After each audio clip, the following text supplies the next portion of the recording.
हिंदी के महान लेखक मुंशी प्रेमचंद जी द्वारा लिखित कहानी तगादा में आप सभी का बहुत बहुत स्वागत है। तो आइए सुनते हैं कहानी तगादा। सेठ चेतराम ने स्नान किया, शिव जी को जल चढ़ाया, 2 दाने मिर्च चबाए, 2 लोटे पानी पिया और सोटा लेकर तगादे पर चले। सेठ जी की उम्र कोई 50 की थी। सिर के बाल झड़ गए थे और खोपड़ी ऐसी साफ सुथरी निकल आई थी जैसे ऊसर खेत। उसकी आंखें थीं तो छोटी लेकिन बिल्कुल गोल। चेहरे के नीचे पेट था और पेट के नीचे टांगें, मानो किसी पीपे में 2 मेखें गाड़ दी गई हों। लेकिन यह खाली पीपा न था, इससे सजीवता और कर्मशीलता कूट कूट कर भरी हुई थी। किसी बाकीदार आसामी के सामने इस पीपे का उछलना कूदना और पैतरे बदलना देखकर किसी नट का चिगिया भी लज्जित हो जाता। ऐसी आंखें लाल पीली करते, ऐसे गरजते कि दर्शकों की भीड़ लग जाती। उन्हें कंजूस तो नहीं कहा जा सकता, क्योंकि जब वह दुकान पर होते तो हर एक भिखारी के सामने एक कौड़ी फेंक देते। हाँ, उस समय उनके माथे पर कुछ ऐसी बल पड़ जाता, आंखें कुछ ऐसे प्रचंड हो जाती, नाक कुछ ऐसे सिकुड़ जाती कि भिखारी फिर उनकी दुकान पर ना आता। लहरने का बाप तगादा है, इस सिद्धांत के वह अनन्य वक्त थे। जलपान करने के बाद संध्या तक वह बराबर तगादा करते रहते थे। इसमें एक तो घर का भोजन बचता था, दूसरे आसामियों के माथे दूध, पूरी, मिठाई आदि पदार्थ खाने को मिल जाते थे। एक वक्त का भोजन बच जाता कोई साधारण बात नहीं है। एक भोजन का एक आना भी रख लें तो केवल उसी मद में उन्होंने 30 वर्षों में महाजनी जीवन में कोई 800 रुपये बचा लिए थे। फिर लौटते समय दूसरी बेला के लिए भी दूध, दही, तेल, तरकारी, उपले, ईंधन मिल जाते थे। बहुधा संध्या का भोजन भी ना करना पड़ता था, इसलिए तगादे से न चूकते थे। आसमान फट पड़ता हो, आग बरस रही हो, आंधी चल रही हो, पर सेठ जी प्रकृति के अटल नियम की भांति तगादे पर जरूर निकल जाते। सेठानी ने पूछा, भोजन? सेठ जी ने गरज कर कहा, नहीं, सांझ का आने पर देखी जाएगी। सेठ जी के एक किसान पर 5 रुपए आते थे। 6 महीने से दुष्ट ने सूद ब्याज कुछ न दिया था और न कभी कोई सौगात लेकर हाजिर हुआ था। उसका घर 3 कोस से कम न था, इसलिए सेठ जी टालते आते थे। आज उन्होंने उसी गांव चलने का निश्चय किया। आज बिना दुष्ट से रुपए लिए ना मानूंगा, चाहे कितना ही रोए घिघियाए। मगर इतनी लंबी यात्रा पैदल करना निंदास्पद था। लोग कहेंगे, नाम बड़े दर्शन छोटे, कहलाते सेठ चलते हैं पैदल, इसलिए मंथर गति से इधर उधर ताकते, राहगीरों से बातें करते चलते जाते कि लोग समझें वायु सेवन करने जा रहे हैं। सहसा एक खाली इक्का उनकी तरफ जाता हुआ मिल गया। इक्के वाले ने पूछा, कहाँ लाला, कहाँ जाना है? सेठ ने कहा, जाना तो कहीं नहीं है, 2 परख तो और हैं, लेकिन लाओ बैठ जाएं। इक्के बाले ने चुभती हुई आंखों से सेठ जी को देखा। सेठ जी ने भी अपनी लाल आंखों से उसे घूरा। दोनों समझ गए आज लोहे के चने चबाने पड़ेंगे। इक्का चला। सेठ जी ने पहला वार किया, कहाँ घर है मियाँ साहब? घर कहाँ है हुजूर, जहाँ पढ़ रहूँ वही घर है। जब घर था तब था, अब तो बेघर बेदर हूँ, और सबसे बड़ी बात यह है कि बेपर हूँ। तकदीर ने पर काट दिए हैं, लड़ूरा बनाकर छोड़ दिया है। मेरे दादा नवाबी के चकलेदार थे हुजूर, 7 जिले के मालिक, जिसे चाहे तोप दम कर दें, फांसी पर लटका दें, निकलने के पहले लाखों की थैलियाँ नज़र चढ़ जाती थीं हुजूर। नवाब साहब भाई की तरह मानते थे। एक दिन वह थे, एक दिन यह है कि हम आप लोगों की गुलामी कर रहे हैं। दिनों का फेर है। सेठ जी को हाथ मिलाते ही मालूम हो गया पक्का फ़िकैत है, अखाड़ेबाज, इससे पेश आना मुश्किल है। पर अब तो कुश्ती बद गई थी, अखाड़े में उतर पड़े थे। बोले तो यह कहो कि बदशाही घराने के हो, यह सूरत की गवाही दे रही है। दिनों का फेर है भाई, सब दिन बराबर नहीं जाते। हमारे यहाँ लक्ष्मी के चंचल कहते हैं, बराबर चलती रहती है, आज मेरे घर कल तुम्हारे घर। तुम्हारे दादा ने रुपए तो खूब छोड़े होंगे। कि वाला बोला, अरे सेठ, इस दौलत का कोई हिसाब ना था, न जाने कितने ठहकाने भरे हुए थे, बोरों में सोने चांदी के डले रहते हुए थे, जवाहरात टोकरियों में भरे पड़े थे, एक एक पत्थर 50-50 लाख का। चमक धमक ऐसी थी कि चिराग मात। मगर तकदीर भी तो कोई चीज़ है। इधर दादा का 40वां हुआ, उधर नवाबी बुर्दा हुई, सारा खजाना लुट गया। छकड़ों पर लाद लाद कर लोग जवाहरात ले गए। फिर भी घर में इतना बच रहा था कि अब्बाजान ने जिंदगी भर ऐश किया, ऐसा ऐश किया कि क्या कोई भकुआ करेगा। 16 कहारों के मुखपाल पर निकलते थे, आगे पीछे चौबदार दौड़ते चलते थे। फिर भी मेरी गुजर भर को उन्होंने बहुत थोड़ा छोड़ा। अगर हिसाब किताब से रहता तो आज भला आदमी होता, लेकिन रईस का बेटा रईस ही तो होगा। एक बोतल चढ़ाकर बिस्तर से उठता था, रात रात भर मुजरे होते रहते थे। क्या जानता था एक दिन यह ठोकरें खानी पड़ेंगी। सेठ बोला, अल्लाह मियाँ का शुक्र करो भाई की ईमानदारी से अपने बाल बच्चों की परवरिश तो करते हो, नहीं तो हमारे तुम्हारे कितने ही भाई रात दिन कुकर्म करते फिरते हैं, फिर भी दाने दाने को मोहताज रहते हैं। ईमान की सलामती चाहिए, नहीं दिन तो सभी के कट जाते हैं। दूध रोटी खाकर कटें तो क्या, सूखे चने चबाकर कटे तो क्या, बड़ी बात तो ईमान है। मुझे तो तुम्हारी सूरत देखने ही मालूम हो गया था कि नीयत के साफ सच्चे आदमी हो। बेईमानों की तो सूरत ही से फटकार बरसती है। इक्के वाला बोला, सेठ जी आपने ठीक कहा कि ईमान सलामत है रहे तो सब कुछ है। आप लोगों के 4 पैसे मिल जाते हैं, वही बाल बच्चों को खिला पिला कर पढ़ रहता हूँ। हुजूर और इक्के वालों को देखिए तो कोई किसी मर्ज के मुत्तला है, कोई किसी मर्ज के। मैंने तौबा बोला, ऐसा काम ही क्यों करें कि मुसीबत में फंसें। बड़ा कुनबा है हुजूर, माँ है, बच्चे हैं, कई बेवाएँ हैं और कमाई यही इक्का है, फिर भी अल्लाह मियाँ किसी तरह निभाए जाते हैं। सेठ बोले, वह बड़ा कारसाज है। खां साहब तुम्हारी कमाई में हमेशा बरकत होगी। इक्के वाला बोला, आप लोगों की मेहरबानी चाहिए। सेठ फिर बोले, भगवान की मेहरबानी चाहिए, तुमसे खूब भेंट हो गई। मैं इक्के वालों से बहुत घबराता हूँ, लेकिन अब मालूम हुआ अच्छे बुरे सभी जगह होते हैं। तुम्हारे जैसा सच्चा दीनदार आदमी मैंने नहीं देखा। कैसी साफ तबीयत पाई है तुमने कि वाह। सेठ जी की ये लच्छेदार बातें सुनकर इक्के वाला समझ गया कि यह महाशय परले सिरे के बैठकबाज हैं। यह सिर्फ मेरी तारीफ करके मुझे चकमा दिए जाते हैं। अब और किसी पहलू से अपना मतलब निकालना चाहिए। इनकी दया से तो कुछ ले करना मुश्किल है, शायद इनसे भय से कुछ ले मरूं। बोला, मगर लाला यह ना समझिए कि मैं जितना सीधा और नेक नज़र आता हूँ उतना सीधा और नेक भी हूँ। नेकों के साथ नेक हूँ, लेकिन बुरों के साथ पक्का बदमाश हूँ।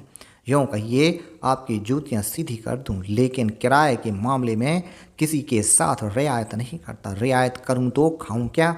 सेठ जी ने समझाया था। इक्के वाले को हत्थे पर चढ़ा लिया। अब यातना निर्विघ्न और निःशुल्क समाप्त हो जाएगी, लेकिन यह अलाप सुना तो कान खड़े हुए। बोले, भाई रुपए पैसे के मामले में मैं भी किसी के सियासत नहीं करता, लेकिन कभी कभी जब यार दोस्त का मामला आ पड़ता है तो झक मार कर दबना ही पड़ता है। तुम्हें भी कभी कभी बल खाना ही पड़ता होगा। दोस्तों से बेमुरव्वती तो नहीं की जाती। इक्के वाले ने रूखेपन से कहा, मैं किसी के साथ मुरव्वत नहीं करता। मुरव्वत का सबक तो उस्ताद ने पढ़ाया ही नहीं। एक ही चंडूल हूँ, मजाल क्या कि कोई 1 पैसा दबा ले। घरवाली तक को तो मैं 1 पैसा देता नहीं, दूसरों की बात ही क्या है। और के वाले अपने महाजन की खुशामद करते हैं, उसके दरवाजे पर खड़े रहते हैं। यहाँ महाजनों को भी धता बताता हूँ, सब मेरे नाम को रोते हैं। रुपए लिए और साफ ढकार गया। देखें अब कैसे वसूल करते हो बच्चा, नालिश करो। घर में क्या धरा है जो ले लोगे। सेठ जी को मानो जूड़ी चढ़ाई। समझ गए है शैतान बिना पैसे लिए ना मानेगा।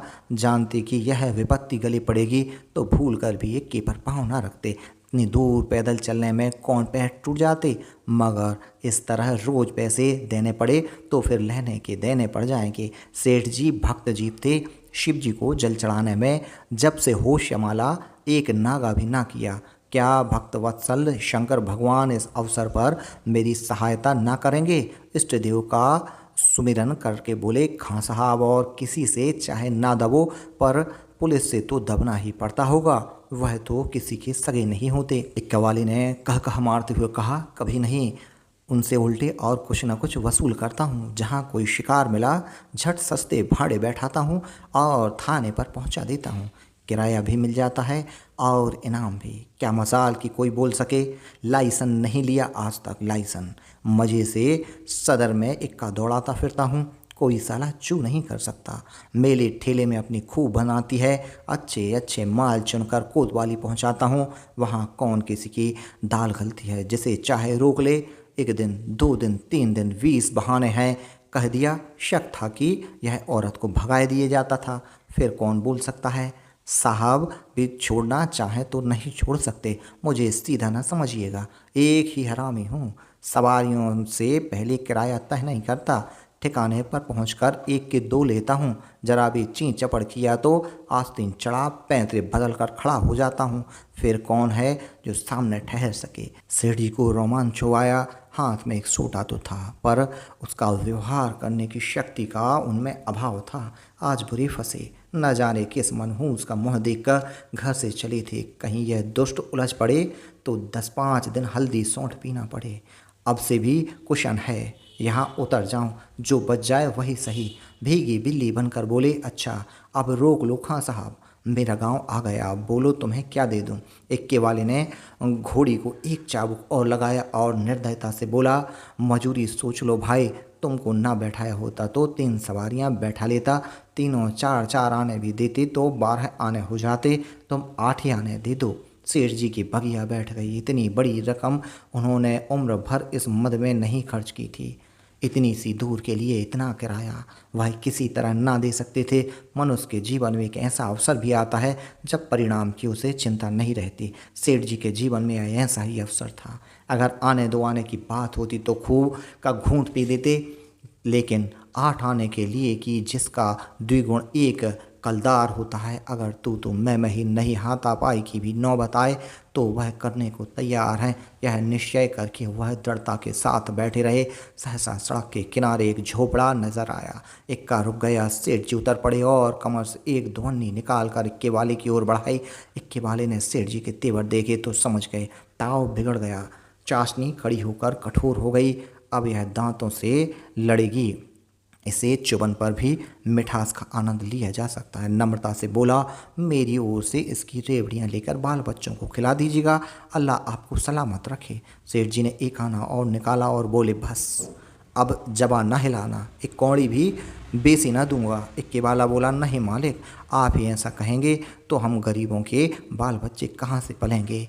हम लोग भी आदमी पहचानते हैं हुजूर। इतने में झोपड़ी में से एक स्त्री गुलाबी साड़ी पहने 5 चबाती हुई निकल आई और बोली, आज बड़ी देर लगाई। अच्छा, आज लाला जी तुम्हारे इक्के पर थे, फिर आज तुम्हारा मिजाज काहे को मिलेगा?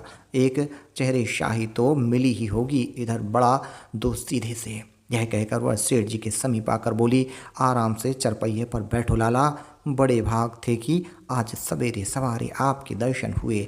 इसके वस्त्र मंद मंद महक रहे थे। सेठ जी का दिमाग ताज़ा हो गया। उसकी ओर कनखियों से देखा। औरत चंचल, बाकी कटीली, तेज तर्राट थी। सेठानी जी की मूर्ति आंखों के सामने आ गई। भद्दी, थल थल, पिल पिल, पैरों में बेबाई फटी हुई, कपड़ों से दुर्गंध उड़ती हुई। सेठ जी नाम मात्र को भी रसिक न थे, पर इस समय आंखों से हार गए। आंखों को उधर से हटाने की चेष्टा करके चारपाई पर बैठ गए। अभी कोस भर भी मंजिल बाकी है, इसका ख्याल ही न रहा। स्त्री एक छोटी सी पंखुड़ियाँ उठा लाई और सेठ जी को झलने लगी। हाथ की प्रत्येक गति के साथ सुगंध का एक झोंका आकर सेठ जी को उन्मत्त करने लगा। सेठ जी ने जीवन में ऐसा उल्लास कभी अनुभव ना किया था। उन्हें प्रायः सभी घृणा की दृष्टि से देखते थे। चोला मस्त हो गया, उसके हाथ से पंखुड़ियाँ छीन लेनी चाहिए। तुम्हें कष्ट हो रहा है, लाओ मैं झल दूँ। यह कैसी बात है लाला, आप हमारे दरवाजे पर आए हैं, क्या इतनी खातिर भी न करने दीजिएगा? और हम किस लायक हैं? इधर कहीं दूर जाना है, अब तो बहुत देर हो गई, कहाँ जाइएगा? सेठ जी ने पापी आंखों को फेर कर और पानी मन को दबाकर कहा, यहाँ से थोड़ी दूर पर एक गाँव है, वहीं जाना है, सांझ को इधर से ही लौटूंगा। सुंदरी ने प्रसन्न होकर कहा, तो फिर आज यहीं रहिएगा, सांझ को फिर कहाँ जाइएगा? एक दिन घर के बाहर की हवा भी खाइए, फिर ना जाने कब मुलाकात होगी। इक्की वाले ने आकर सेठ जी के कान में कहा, पैसे निकालिए तो दाने चारी का इंतजाम करूं। सेठ जी ने चुपके से अठन्नी निकाल कर दे दी। इक्की वाले में फिर पूछा, आपके लिए कुछ मिठाई लेता आऊँ? यहाँ आपके लायक मिठाई तो क्या मिलेगी, हाँ मुँह मीठा हो जाएगा। सेठ जी बोले, मेरे लिए कोई ज़रूरत नहीं, हाँ बच्चों के लिए यह 4 आने की मिठाई लिवाते आना। चवन्नी निकाल कर सेठ जी ने उसके सामने ऐसे गर्व से फेंकी मानो इसकी उसके सामने कोई हकीकत नहीं है। सुंदरी के मुंह पर भाव तो देखना चाहते थे, पर डरते थे कि कहीं वह यह ना समझे लाला चवन्नी क्या दे रहे हैं, मानो किसी को मोह ले रहे हैं। इक्के वाला चवन्नी उठाकर जा ही रहा था कि सुंदरी ने कहा, सेठ जी की चवन्नी लौटा दो। लपक कर उठा ली, शर्म नहीं आती, यह मुझसे रुपए ले लो, 8 आने की ताज़ी मिठाई बनवा कर लाओ। उसमें रुपया निकाल कर फेंका। सेठ जी मारे लाज के गड़ गए। एक इक्केवान की भटियारन जिसकी टके की भी औकात नहीं, इतनी खातिरदारी करे कि उसके लिए पूरा रुपए निकाल कर दे दे, यह भला वह कैसे सह सकते थे। बोले, नहीं नहीं, यह नहीं हो सकता, तुम अपना रुपया रख लो, मैं रुपए दिए देता हूँ, यह लो 8 आने की ले आना। इक्की वाला तो उधर मिठाई और दाना चारे की फिक्र में चला। इधर सुंदरी ने सेठ से कहा, वह तो अभी देर में आएगा लाला, तब तक पान तो खाओ। सेठ जी ने इधर उधर ताक कर देखा, कहा, यहाँ तो कोई तंबोली नहीं है। सुंदरी उनकी ओर कटाक्षपूर्ण नेत्रों से देखकर बोली, क्या मेरे लगाए पान तंबोली के पानों से भी खराब होंगे। सेठ जी ने लज्जित होकर कहा, नहीं नहीं, यह बात नहीं है, तुम मुसलमान हो ना। सुंदरी ने विनोदयमय आग्रह से कहा, खुदा की कसम, इसी बात पर मैं तुम्हें पान खिलाकर छोड़ूंगी। यह कहकर उसने पानदान से एक बीड़ा निकाला और सेठ जी की तरफ चली। सेठ जी ने 1 मिनट तक तो हाँ हाँ किया, फिर दोनों हाथ बढ़ाकर उसे हटाने की चेष्टा की, फिर जोर से दोनों होंठ बंद कर लिए। पर जब सुंदरी किसी तरह ना मानी तो सेठ जी अपना धर्म लेकर बेतहाशा भागे। सोंटा वहीं चारपाई पर रह गया। 20 कदम पर जाकर आप रुक गए और हाँफ कर बोले, देखो, इस तरह किसी का धर्म नहीं लिया जाता, हम लोग तुम्हारा छुआ पानी पी लें तो धर्म भ्रष्ट हो जाएगा। सुंदरी ने फिर दौड़ाया। सेठ जी फिर भागे। इधर 50 वर्ष से उन्हें इस तरह भागने का अवसर न पड़ा था। धोती खिसक कर गिरने लगी, मगर इतना अवकाश न था कि धोती बांध लेते। बेचारे धर्म को कंधे पर खड़े दौड़े चले जाते थे। न मालूम कब कमर से रुपए का बटुआ खिसक पड़ा। जब एक 50 कदम पर फिर रुके और धोती ऊपर उठाई तो बटुआ नदारत। पीछे फिर कर देखा, सुंदरी हाथ में बटुआ लिए उन्हें दिखा रही थी और इशारे से बुला रही थी, मगर सेठ जी को धर्म रुपए से कहीं प्यारा था। 2-4 कदम चले फिर रुक गए। यकायक धर्म बुद्धि ने डांट बताई, थोड़े रुपए के लिए धर्म थोड़े देते हैं, रुपए बहुत मिलेंगे, धर्म कहाँ मिलेगा। यह सोचते हुए वह अपनी राह चले। जैसे कोई कुत्ता झगड़ालू कुत्ते के बीच से आहत दुम दबाए भागा जाता हो और बार बार पीछे फिर कर देख लेता हो कि कहीं वो दुष्ट आ तो नहीं रहे हैं।